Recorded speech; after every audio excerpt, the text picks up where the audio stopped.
বিক্ষোভের মুখে পদত্যাগ করলেন নেপালের প্রধানমন্ত্রী কেপি শর্মা। প্রধানমন্ত্রীর পর দেশটির প্রেসিডেন্ট রামচন্দ্র পদত্যাগ করেছেন। গতকাল গুলিতে ১৯ বিক্ষোভকারী নিহত এবং পার্লামেন্ট ভবনে আগুন দেওয়ার পর আজ প্রধানমন্ত্রী ও প্রেসিডেন্টের ভবন সহ একাধিক মন্ত্রীর বাড়িতে আগুন দেয় বিক্ষোভকারীরা। এর আগে সোশ্যাল মিডিয়ার উপর নিষেধাজ্ঞা তুলে বিক্ষোভকারীদের শান্ত করার চেষ্টা করে কেপি শর্মার সরকার। বাতিল করা হয় নেপালের ত্রিভুবন বিমানবন্দরের সব ফ্লাইট।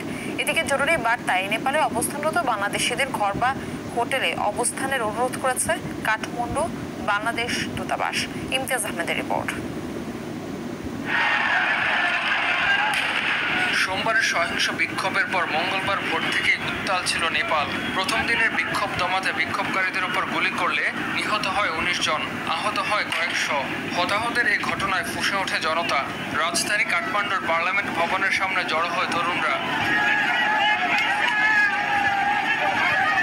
এ সময় উত্তেজিত জনতা একাধিক প্রভাবশালী নেতার বাসভবনে হামলা ও ভাঙচুর চালায়। আক্রমণের শিকার হয় প্রধানমন্ত্রী ও প্রেসিডেন্টের বাসভবন।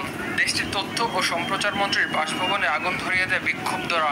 হামলা চালানো হয় উপপ্রধানমন্ত্রী ও সদ্য পদত্যাগ করা স্বরাষ্ট্রমন্ত্রীর বাসভবনেও। রাজনৈতিক দলগুলোর কার্যালয়কেও লক্ষ্যবস্তু করা হয়। এতেই পদত্যাগ করতে বাধ্য হন কেপি শর্মা। মঙ্গলবার এক বিবৃতিতে প্রধানমন্ত্রীর পদত্যাগের বিষয়টি নিশ্চিত করে তার সচিবালয়। চলমান সংকটের সংবিধানসম্মত সমাধান করতেই এ পদত্যাগ জানান কেপি শর্মা। গুরুতর পরিস্থিতিতে নিরাপত্তার শঙ্কা থেকে বাতিল করা হয় নেপালের ত্রিভুবন আন্তর্জাতিক বিমানবন্দরের সব ফ্লাইট। এদিকে নেপালে অবস্থানরত বাংলাদেশিদের জরুরি বার্তা দিয়েছে কাঠমান্ডুর বাংলাদেশ দূতাবাস।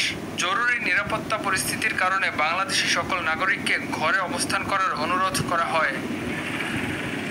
গেল সপ্তাহে ফেসবুক, ইনস্টাগ্রাম সহ ২৬টি সামাজিক মাধ্যম অ্যাপের উপর নিষেধাজ্ঞা জারি করে কেপি শর্মার নেতৃত্বাধীন সরকার। সরকারের এই নিষেধাজ্ঞার বিরুদ্ধে প্রতিবাদ জানাতে সোমবার রাজপথে নেমে বিক্ষোভ করেন নেপালের কয়েক হাজার মানুষ। বিক্ষোভকারীদের বেশিরভাগই তরুণ বা জেনজি প্রজন্ম। ইমতিয়াজ আহমেদ, RTV।